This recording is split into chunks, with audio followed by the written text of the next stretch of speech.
po siya ng misis ko. Namin tinutulungan dito sa Magliman.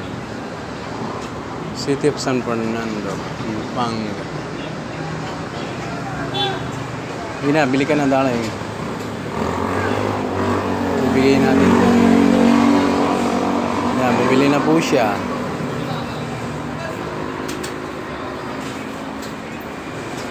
Saan may tubig mo? Tubig niya, nasan? Bibigay mo sa kanya yan. Yan tubig, Bray. Ngayon, tinutulungan namin dito sa Magliman. Sa tulay na Magliman. Dito lang po siya nakatira. Ito po siya. Hello! Yan. Kain ka. Ito naman ni Garillo. Hindi maganda sa kalusugan. Okay? Sige. Salamat! Magandang gabi po sa inyo lahat, mga minamahal kong tagapakinig sa mga kapatiran sa ating iglesia. So, ang topic po natin ngayon ay ano nga ba ang mabuting idudulot ng paggawa ng mabuti?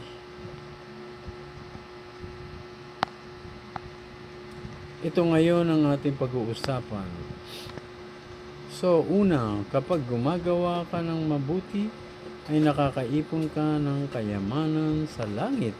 Wow! So, napakaganda po ito. So, sandali po tayong manalangin sa ating Diyos Ama na nasa langit. Ama namin Diyos na nasa langit, patuloy kami nagpapasalamat sa iyo. Tuloy kaming nagpapakumbaba. Ginagalang ka namin bilang Diyos at tagapagligtas. Ang Diyos noon, ngayon at magpakailanman na hindi nagbabago. Ikaw ay mabuting Diyos, mapagmahal na Diyos. Hindi ka madaling magalit, ay pinakamahabang ang pasyensya. Ikaw ang aming great provider, the great God, ang banal na Diyos na dapat mahaling, igalang, dakilain, walhatiin, pasalamatan, sambahin sa Espiritu at katotohanan. Katotohanan ng iyong mga salita na siyang magpapabulaan sa mga maling aral, nagtuturo ng tama. Nasa iyo po ang buhay na walang hanggan. Sa pamamagitan ng pananalig namin sa Panginoong Hesus.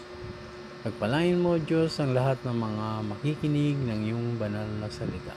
Naway tumimo po sa kanilang mga puso't isipan. Buksan mo po ang kanilang espiritual na pag-iisip upang makilala kanila ng lubusan na lumakad po sila ng ayon sa iyong mga daan, sa iyong kalooban upang masunog namin ang kalooban mo. Maraming salamat po, Ama naming Diyos na nasa langit. Sa gabing ito, pagpalain mo, Diyos, ang gawa ng aming mga kamay. Salamat po, Ama na nasa langit, sa makapangyarihang pangalan ni Jesus. Amen. So ito na nga po ang pinag-uusapan natin. Una, kapag gumagawa ka ng mabuti, makakaipon po tayo ng kayamanan sa langit. So pangalawa, natutuwa po ang Diyos at ikaw ay kanyang pagpapalain kasama na ang pamilya mo o iyong sambahayan. Basahin po muna natin sa Roma 2 verse 7. Pangatlo, basahin po natin sa Roma 2 verse 7. Bibigyan niya ng buhay na walang hanggan ang mga taong patuloy na gumagawa ng mabuti, naghahangad ng karangalan, kadakilan at kawalang kamatayan. So yun po nakalagay sa Roma 2 verse 7. Okay? So, pangatlo po, bibigyan pa niya tayo ng buhay na walang hanggan. Yung buhay na walang kamatayan na dapat hangarin ng lahat ng tao. So, pang-apat po, daing ng matuwid agad ninirinig. So, kapag po matuwid po tayo sa harapan ng Diyos, gumagawa po tayo ng mabuti, nag-iisip tayo ng mabuti, tumutulong po tayo sa ating kapwa. Ito po ang tinasabing pagiging matuwid. Okay?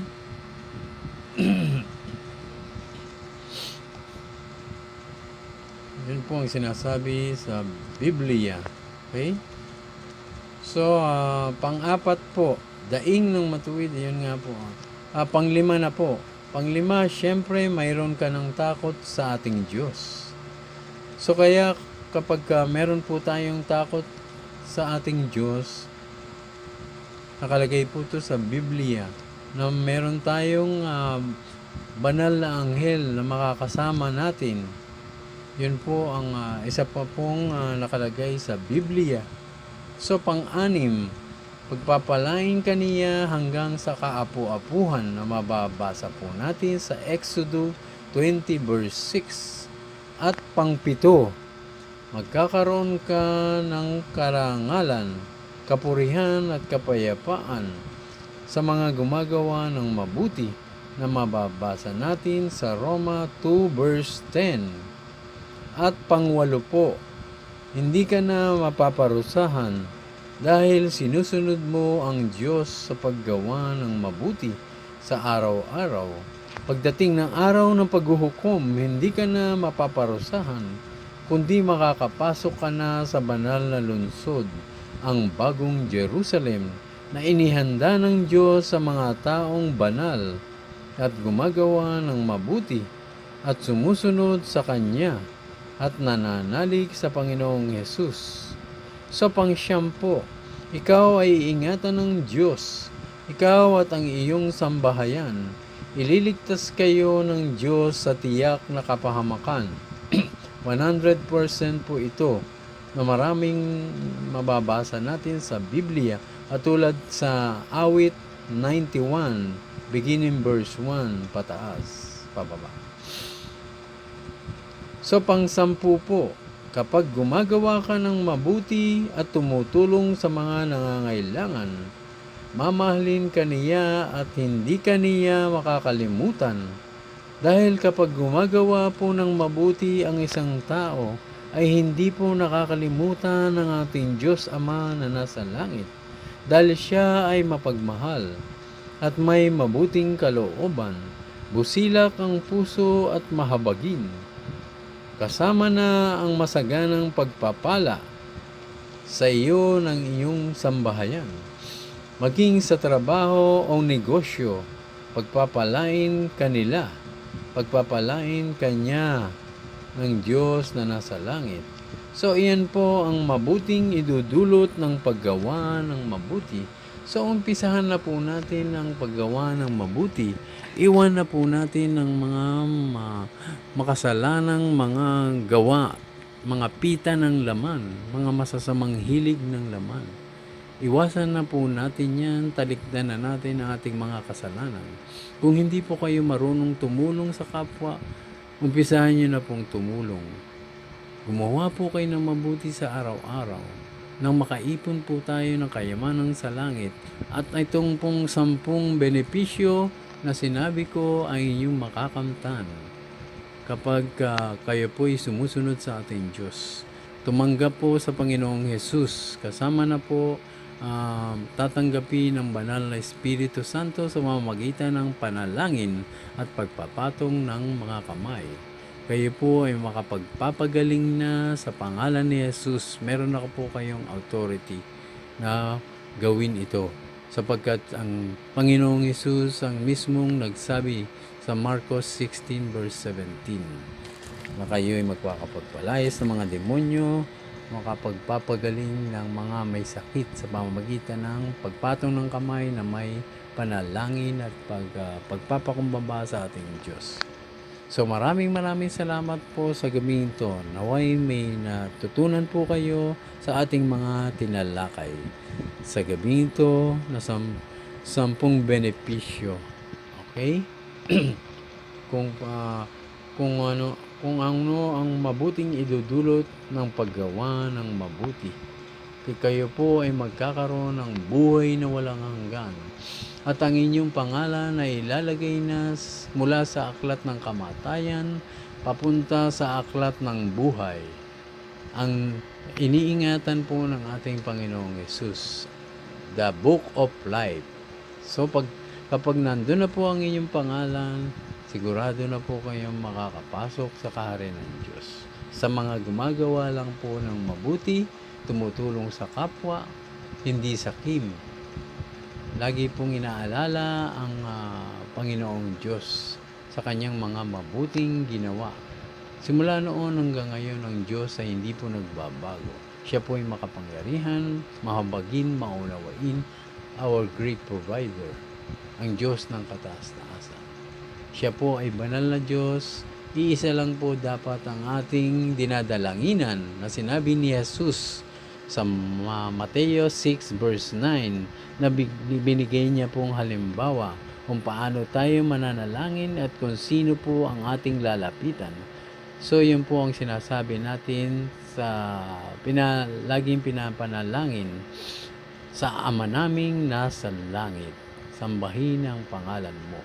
Sapagkat ang Diyos ay Espiritu, kaya sambahin natin siya sa kanyang pangalan, sa Espiritu at katotohanan. Ang katotohanan po ay ang salita ng Diyos na magtutuwid po sa mga maling aral, na magiging matuwid ang isang tao kapag nakikinig po siya ng salita ng ating Diyos. At malalaman niya po na siya ay makasalanan. Malalaman niya po ang kanyang mga masamang mga gawa, mga pagkukulang. So makakalakad na po siya ayon sa kalooban ng ating Diyos. Palagi po tayo makinig ng salita ng Diyos tungkol kay Jesus na ayon lamang po sa Biblia na ating pinananaligan, ating Panginoong Jesucristo. At nang magkaroon po tayo ng buhay na walang hanggan, malalaman po natin na si Jesus ang daan ng katotohanan at ang buhay. So kung gusto niyo pong tanggapin ang Panginoong Jesus sa oras na ito, sumunod lang po kayo sa tamang panalangin. Panginoong Jesus, patawarin niyo po kami sa aming mga kasalanan. Sa lahat-lahat po na aming mga nagawang kasalanan sa mga pagsalangsan namin sa iyo. Hinihingi po namin ang kapatawaran mo, Panginoon. Pinagsisisihan po namin ang lahat ng aming nagawang kasalanan. Linisin mo po ang aming puso't isipan. Tinatanggap ka namin bilang Panginoon, sariling Diyos sa tagapagligtas. Salamat po, Ama na nasa langit, sa makapangyarihang pangalan ni Jesus. Amen. Pagpalain po kayo ng Diyos, Ama, ng Anak at ng Espiritu Santo. Naway sumayin niyo po lagi ang kapayapaan ng Panginoong Yesus. Sumagana po kayo sa inyong mga pangangailangan. At naway nabuksan na po ang inyong puso't isipan sa salita ng ating Diyos. Salamat po sa lahat ng nakinig ng salita ng Diyos. Pinagpala na po kayo ng Diyos na nasa langit. Amen. God bless po.